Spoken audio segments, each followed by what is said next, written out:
I met Thomas Carter under the soft golden light of a southern spring.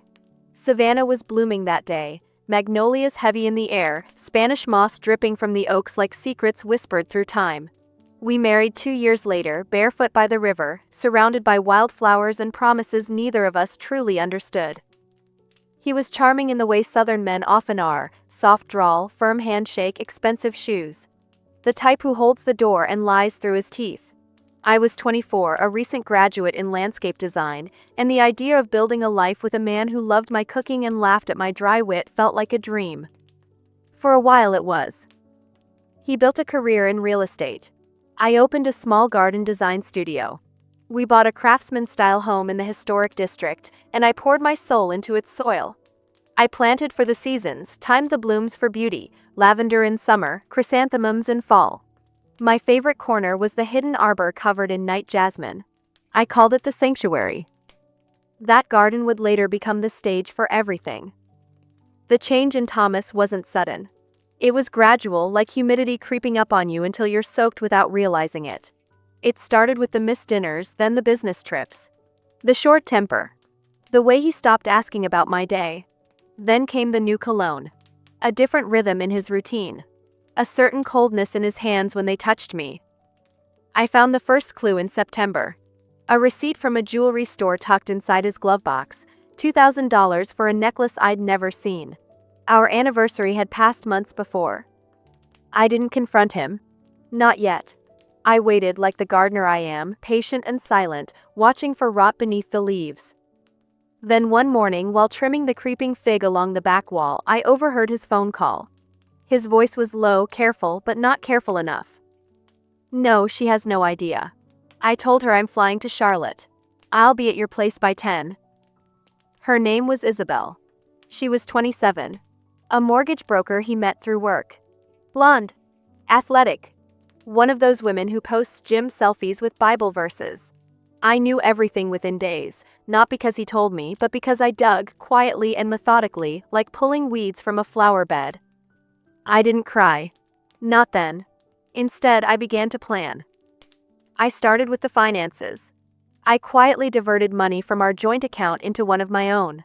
I created a shell company and funneled freelance jobs through it, hiding income he wouldn't notice missing. I canceled the automatic payments for his car insurance, his phone, his gym. Then I made copies of everything, bank statements, messages, the receipts from their hotel stays. He came home less and less. Claimed he was closing a deal. He thought I was stupid. I smiled. I baked. I let him believe it. And then I planted a camera in the sanctuary. One night in November, he brought her there. To my garden. My sacred space. I watched from the attic window as they kissed under the arbor where we once exchanged our vows. I watched as he pressed her against the same ivy wall where I'd once carved our initials. He was always arrogant. He believed in ownership, not partnership. And now he believed he could desecrate my space without consequence. But he had no idea what kind of woman he married. The next day, I bought poison. Not for them, never for them. I'm not a killer. I'm a Carter, and in Savannah, we destroy reputations, not bodies. The poison was for the sanctuary. I killed every plant he touched. I dug up the arbor's roots and salted the earth. Then I hired a crew to transform the space into a cold stone patio, modern, sterile, soulless. I told him it was for entertaining clients.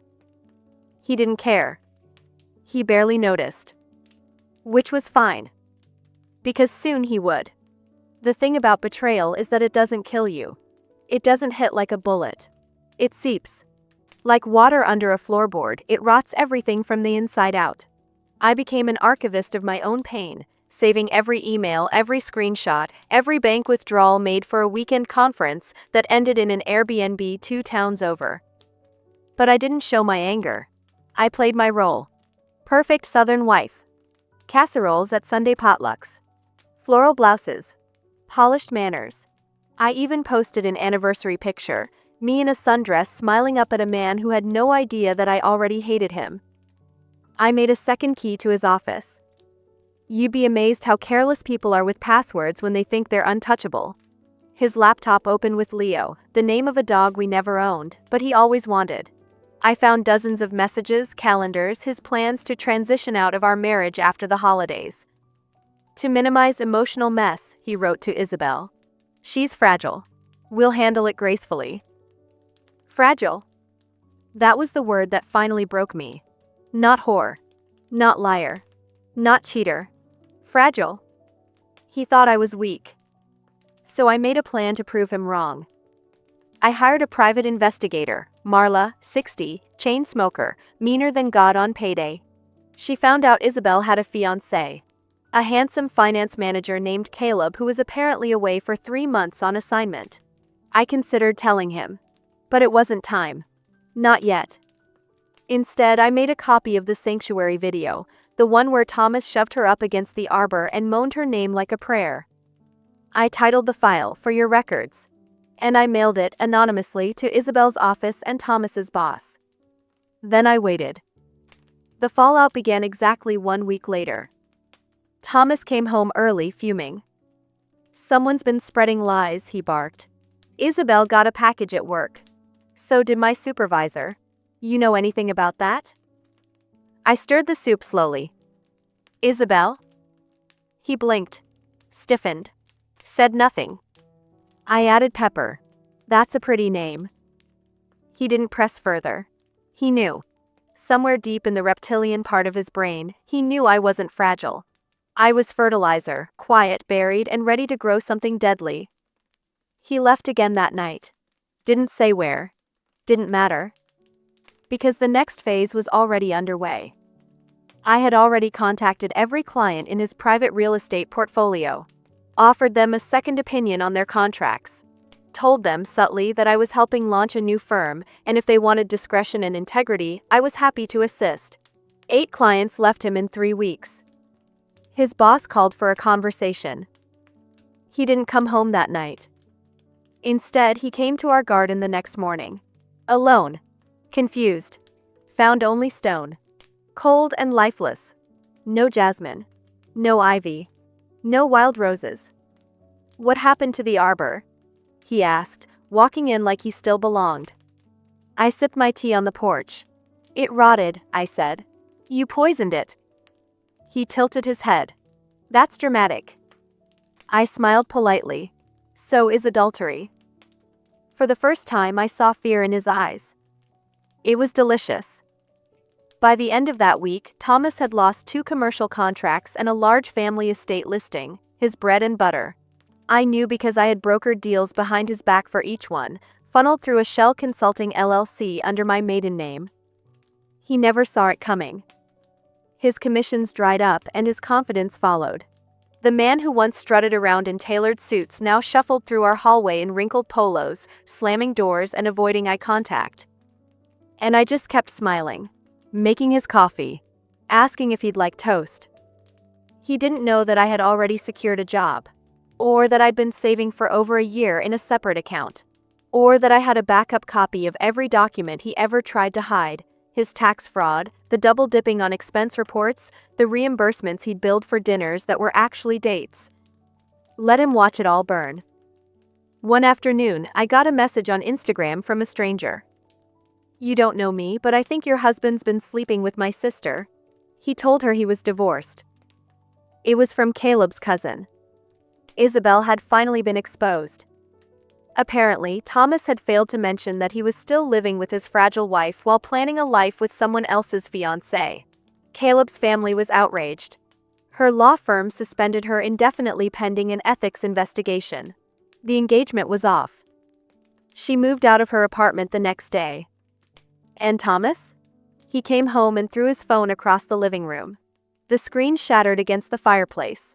I didn't flinch. "I lost everything," he muttered. I turned a page in my book. He sat on the edge of the couch, hunched over, looking like a ghost of the man who once barked orders at me from across the kitchen island. She told them I manipulated her. That I pressured her. "You did?" I said without looking up. He blinked. "Are you not even going to ask me what's true?" "No." Silence. Then, "What do you want, Amelia?" "Ah. Finally. The question." I set the book down, crossed my legs, and met his gaze. I want you to lose. He stared. What? I want you to feel what I felt. Helpless. Humiliated. Lied to. Tossed aside. I want you to understand what it's like when someone you trusted rips your life apart in the name of personal happiness. So no, Thomas. I don't want an apology. I want karma. And she's already halfway done. I stood and walked upstairs. That night he slept on the couch. The next morning he was gone. He didn't leave a note. Didn't pack everything. Just disappeared like a weak man does when the truth starts to close in. But I wasn't done. I forwarded the financial records to the state board that oversaw his real estate license. I filed a complaint. Anonymous, of course. His audit began within 2 weeks. Meanwhile, I met with a publisher. A small, fierce house that loved the idea of a nonfiction debut, The Fragile Wife, how I outsmarted a cheater and reclaimed my power. They bought it. 6-figure advance. No agent needed. Thomas texted me 3 months later. You win. I hope you're proud. I didn't respond. I didn't expect the silence to be so loud. When Thomas finally left for good, the house felt different. Quieter, yes, but not peaceful, not yet. There were echoes of arguments in every room, ghosts of betrayal in every drawer. I boxed up his things, what little he didn't take, and dropped them off at the nearest donation center. No notes. No ceremony. He didn't deserve any. I reclaimed the bedroom. New linens, new paint, a new energy. I tore down the blackout curtains he insisted on and let the sunlight in.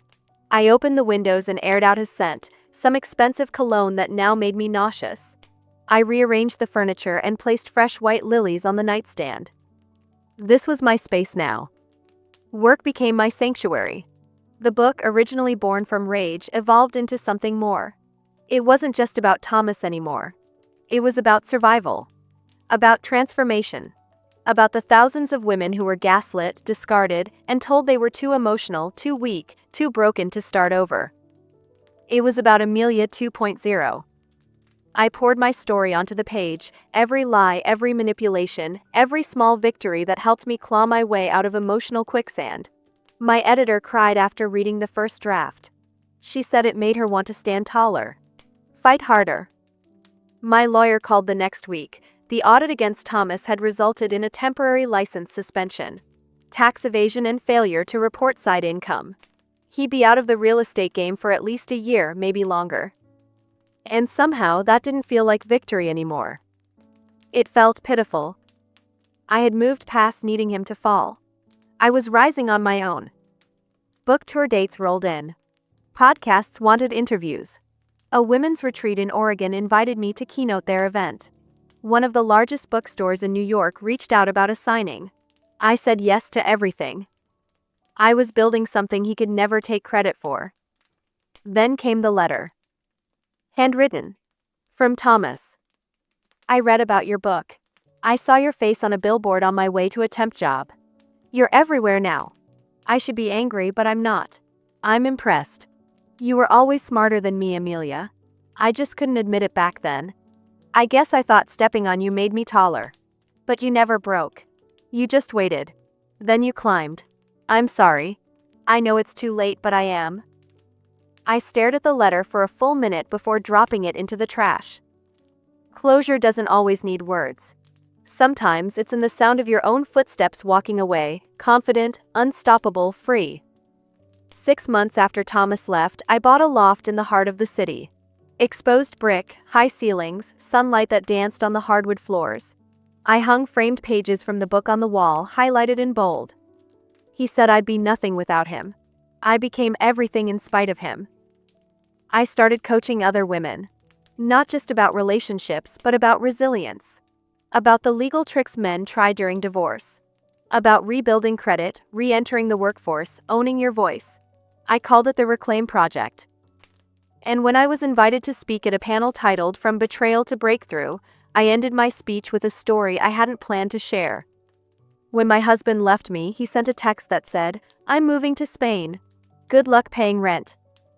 So I turned that pain into power. I paid the rent. Then I bought the building. The room erupted in applause. It was a rainy Sunday afternoon when I got the text. I had just finished leading a virtual workshop for survivors of financial abuse. Leo was playing with his new train set in the living room, the scent of slow-cooked chili filling the apartment. The storm outside made everything feel cozy, safe. Then my phone buzzed. I didn't recognize the number at first. It was international. I hesitated. A part of me knew it was him before I even tapped the screen. I know I don't deserve to ask anything of you, but I'm not okay. I'm in trouble. That was it. No hello. No name. Just that. I stared at the message, my heart beating slow but heavy. I hadn't heard from Thomas in over 4 months. Not since the IRS froze his assets and his second girlfriend, yes, there was another one after Krista, kicked him out. He'd lost the new apartment. The car. His real estate license was still suspended. His charm had finally worn thin with the world. He was in trouble and I wasn't. I was thriving. I had just signed a 2-book deal with a major publisher. Leo had gotten into an incredible preschool, and every night he asked if we could read the book with Mommy's name on the front. We had a morning routine. A bedtime rhythm. Stability. Peace. I tapped out a reply. Then deleted it. Then typed again. I'm sorry you're going through a hard time. But I've already walked through that fire. I'm not coming back to carry your ashes.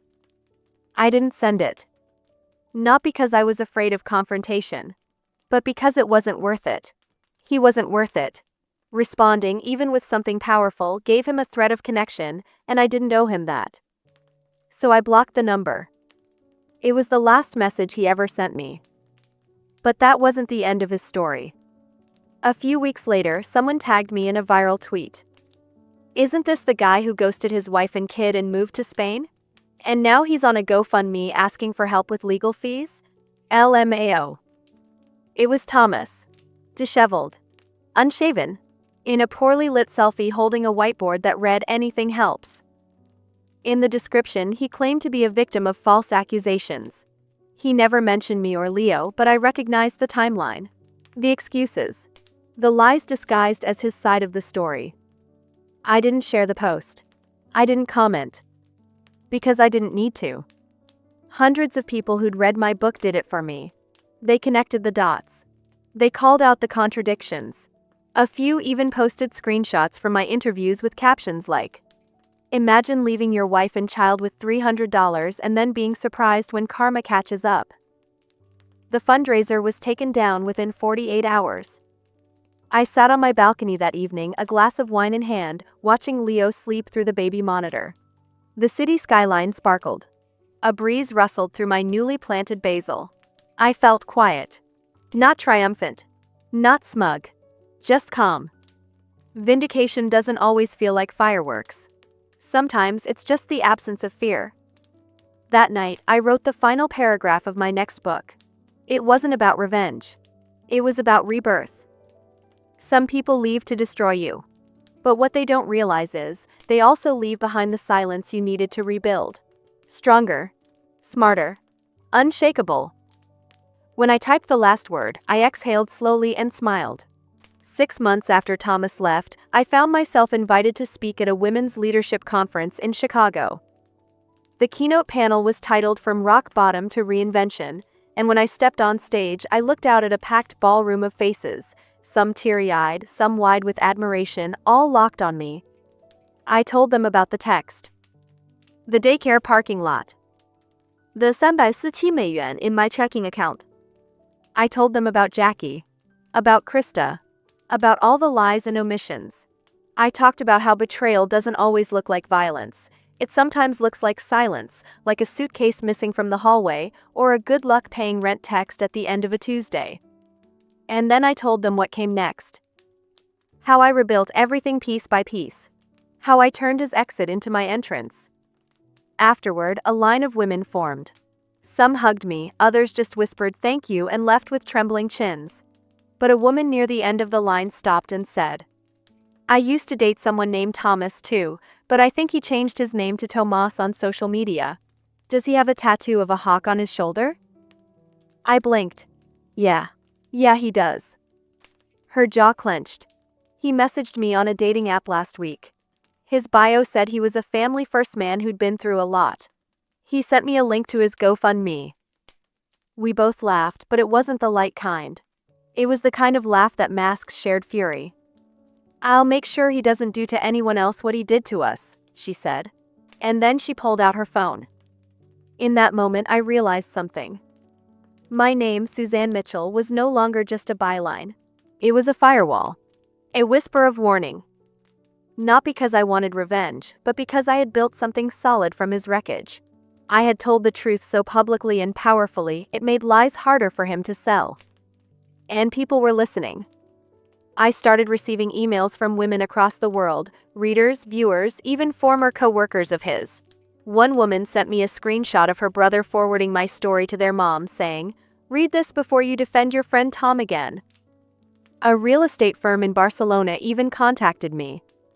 We terminated Mr. Mitchell's application for partnership after reviewing public records regarding his financial conduct and family litigation. "We appreciate your advocacy work." He was losing opportunities not because I chased him, but because I no longer had to. The truth had a momentum of its own. I didn't need to seek justice. I had become it. Leo started kindergarten that fall. He wore a tiny blazer on the first day, his curls slicked back with water, and when his teacher asked what his mom did, he said, "She writes books and makes bad guys scared." I cried in the car for 10 minutes. Not because it was sad, but because he wasn't wrong. I had become the kind of woman a manipulator regrets crossing. The kind of mother who could turn devastation into documentation and pain into power. My name became a warning because I refused to be quiet. Because I survived. Because I spoke up. Because I didn't just rebuild, I built better. And no matter how far Thomas ran, no matter how many names he changed or stories he spun, somewhere, somehow, someone had already heard of me. And they knew. I was sipping lukewarm coffee on a rainy Tuesday morning when my phone buzzed with an email subject line that read, "Feature opportunity, Vogue Digital." At first, I thought it was spam. Some AI-generated pitch asking for a subscription or offering free skincare samples if I filled out a survey. But when I clicked, I saw the name of the journalist, Candace Reese, a writer I'd followed for years. She'd written about corporate scandals, untold survivor stories, and social media reckonings that had gone viral. Her words had sharp edges. She didn't just tell stories, she exposed them. Her message was short but personal. "I came across your name in the middle of a story I was writing on women reclaiming financial agency post-divorce. Your testimony was raw, powerful. I'd love to feature your journey in our next digital cover. If you're open to it, I'll fly to Chicago next week. No pressure. But I believe the world needs to hear this. Candace." I sat frozen for a few minutes. Then I exhaled and typed the simplest reply I could manage. "Yes, I'm ready." When Candace arrived, she didn't come with a camera crew or a glam squad. She came with a notebook and a voice recorder, dressed in dark jeans and a leather jacket, her pen already moving before she fully sat down. "You don't owe me a perfect story," she said. "Just the truth." And I gave it to her. I told her about Thomas, the fraud, the silence, the money. I showed her court transcripts, screenshots of text messages, voice memos I'd saved just to remind myself I hadn't imagined everything. Candace didn't flinch. She took notes like a detective, but asked questions like a friend. She paused when I cried, smiled when I told her about Leo's dinosaur phase, and went still when I showed her the message from Jackie that read, "He promised me we'd raise our own kid together in Spain." Candace clicked her recorder off. "May I be honest?" she said. "Your story isn't just about betrayal. It's about how women are expected to keep absorbing the damage and smiling through it." She looked me straight in the eyes. "But you didn't." A week later, the article dropped. Left with $347, how one woman reclaimed her life after financial and emotional abandonment. It exploded across the internet. Tens of thousands of shares. Hashtags. Duets on TikTok. Women reading lines from the article aloud with mascara-streaked cheeks. Some just posted screenshots with the caption, "Same. But not anymore." Thomas's name was blurred, of course. But he knew. And he responded exactly how I thought he would, badly. I received a cease and desist letter from his new lawyer, threatening legal action for defamation and emotional damages. Vivian, my attorney, laughed. He'd have to prove that the statements were false, she said, scanning the letter. Spoiler alert, they're not. And public interest is on your side now. She sent her response within hours. It read in essence, "We welcome your lawsuit. Discovery will be very illuminating." We never heard from him again. But Candace? She wasn't done with me. A month later, she called back and said, "Are you sitting down? Because HarperCollins wants a memoir. And they're offering 6 figures." I nearly dropped the phone. I didn't write the book out of spite. I wrote it because women kept messaging me with their own stories, of bank accounts drained, of children caught in crossfire, of mothers-in-law who protected monsters. I wrote it for the girl signing a daycare clipboard with shaking hands, reading the words "good luck paying rent," while her child asks for dinosaur snacks. The memoir hit the bestseller list in under 2 weeks. At a book signing in Portland, a young woman handed me her copy and whispered, "I'm leaving him next week. You gave me the roadmap." And I realized this was no longer just my story. It was ours. The final court hearing wasn't just a legal formality, it was the closing chapter in the war my ex-husband had waged against me. It took place in a sunlit courtroom in downtown Chicago, with stained oak panels and a judge known for cutting through legal noise like a scalpel. Judge Marlin. 50-something, no nonsense, and with a glare that could make seasoned attorneys stammer. I arrived early, dressed not to impress but to reclaim my dignity. A navy pantsuit, flats that meant business, and my son's plastic dinosaur in my purse like a lucky charm. Vivian, my attorney, handed me the final stack of documents as we sat outside the chambers. "Today's not just about money," she said. "It's about writing this chapter the way you want it to end." Thomas walked in late. Of course. He wore a suit that looked borrowed and an expression that flickered between smugness and panic. Behind him, his lawyer looked exhausted, as though he had grown tired of defending a man who couldn't stop setting his own house on fire. The hearing began. Vivian stood and, with surgical precision, detailed the timeline of events. The fraudulent account transfers. The fabricated alimony claims. The conspiracy to discredit me as a mother using my medical history. And most damning, the identity theft orchestrated by Beatrice, Thomas's mother.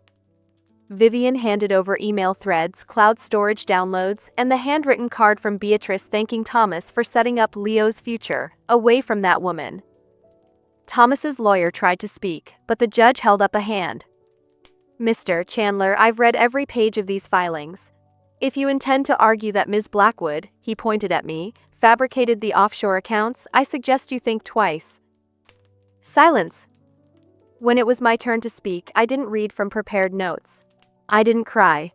I simply told the truth. "I don't want revenge," I said. "I want safety. For myself. For my son. I want to stop checking over my shoulder every time a blocked number calls. I want my son to grow up knowing that you don't abandon people when it's convenient." I paused, locking eyes with Thomas. "And I want to ensure that this never happens to another woman again. Because I promise you, I will spend the rest of my life making sure of that." The judge cleared his throat. "In 30 years on the bench, I've seen deception. I've seen greed. But I rarely see this level of premeditated cruelty from someone who calls himself a father." He turned to Thomas. "You've not only manipulated your wife, but attempted to weaponize her vulnerability against her. You've defrauded her, abandoned your child, and now sit in this courtroom asking for leniency."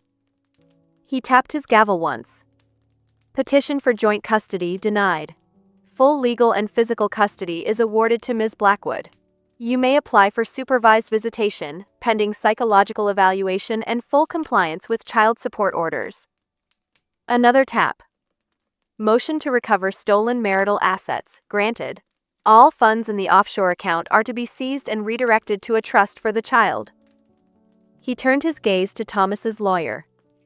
"I am also referring this case to the State Bar for potential charges of aiding in concealing financial records." The room was dead silent. Vivian squeezed my arm. "You did it. When it was over, Thomas wouldn't meet my eyes. He didn't speak. His mother wasn't there, she'd been conveniently ill and unable to attend.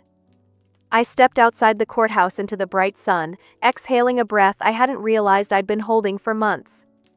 And in that moment, I wasn't just a woman who had been betrayed. I was a mother who had survived, rebuilt, and won. That night, I put Leo to bed and watched him sleep, his dinosaur tucked in beside him. I sat at the kitchen table, opened my laptop, and began outlining my next project. A foundation for women facing financial abandonment. Because if I could survive this, I would make damn sure no woman ever had to do it alone again. 2 weeks after the final court ruling, I received a letter in the mail, handwritten, thick envelope, no return address. At first, I assumed it was another anonymous note from someone in Thomas's family, or maybe some petty message trying to guilt me for taking a father away from his son. But as I sat on the couch with Leo playing quietly on the rug beside me, I opened it. The handwriting was unfamiliar, neat, cursive, older, and the first words made me sit up straight. "You don't know me, but I know everything that happened." My stomach twisted. I worked as a paralegal at the firm Thomas initially contacted before he fled the country. I wasn't directly involved in the case, but I handled intake and internal messages. I saw the strategy. I heard the language they used to describe you. I couldn't say anything then, but now I need to. I kept reading. She described how Thomas had approached a high-end law firm under an alias at first. He laid out his exit plan, the offshore accounts, the custody manipulation, the smear campaign. According to her, the lawyers were hesitant. But once he waved enough cash at them, they shifted from ethics to execution. He presented a PowerPoint deck. A literal slideshow titled, Operation Rebirth. As if your life was some kind of battlefield he was escaping. That line made my blood boil. I kept my mouth shut because I was afraid of losing my job. But when I read your name in the public court filings after the emergency hearing, I realized you were real. This wasn't just a story. You were a mother. A person. And what they tried to do to you was monstrous. She included copies of internal memos she had apparently taken before quitting the firm, details that even Vivian hadn't unearthed in Discovery. Email headers, meeting notes, even a proposed media narrative that Thomas had planned to leak if I went public. Troubled mother abuses legal system to punish estranged husband. It made me sick. But it also made me powerful. I turned those documents over to Vivian the next day. Her reaction was instant. "We can file a civil suit," she said. "Defamation, emotional distress, punitive damages. These documents prove premeditated harm." But I hesitated. Not because I didn't want to fight. But because I was tired. And Leo was finally safe. We were rebuilding. I went for a walk that night, just me under the city lights. Chicago felt different now. Less like a cage, more like home. That's when it hit me. I didn't want more money. I didn't want a dragged-out public trial. I wanted legacy. So I contacted the woman who'd written the letter. Her name was Teresa Langdon. 54. Former paralegal. Single mom of 2. Burned out by the legal industry. I asked her to meet me for coffee. She showed up in a navy cardigan and worry in her eyes. "I hope you're not angry," she said the moment we sat down. "Angry?" I said, shaking my head. "Teresa, you gave me back my voice." We talked for 2 hours. About law, ethics, survival. And by the end, we had a plan. The following week, I launched a nonprofit called the Leo Line. A legal aid network for women and men who've been abandoned, defrauded, and gaslit by their partners. Teresa became our first program director. Vivian joined as lead legal advisor. And within 3 months, we had a waiting list of over 200 clients. What Thomas tried to destroy became the spark for a movement. I wrote a piece for The Atlantic. They titled it, How He Took Everything and I Built More. It went viral. I spoke on panels, podcasts, survivor summits. And every time someone asked me how I kept going, I gave them the only answer that ever mattered. Because my son needed to see me stand back up. As for Thomas, he eventually moved out of state. Tried to restart in a smaller city where no one recognized his name. But digital footprints are hard to erase. Every job interview ended the same way: a Google search, a polite smile, a rejection. Beatrice's trial went to federal court. She was fined heavily, lost her seat on multiple charity boards. Her perfect image cracked, and behind it, all anyone saw was a woman who conspired to steal a child. And me? I never remarried. Not because I didn't believe in love, but because I had already found the most loyal partner I'd ever need myself. I still take Leo to the park every Saturday. Still pack his dinosaur snacks in his backpack. And every night when I tuck him in, I whisper the same promise. We are safe. We are whole. And we will never let anyone take that from us again. It came on a Thursday night. I had just put Leo to bed, warm from his bubble bath, tucked in with his stuffed T-Rex and the nightlight casting a soft glow on the wall.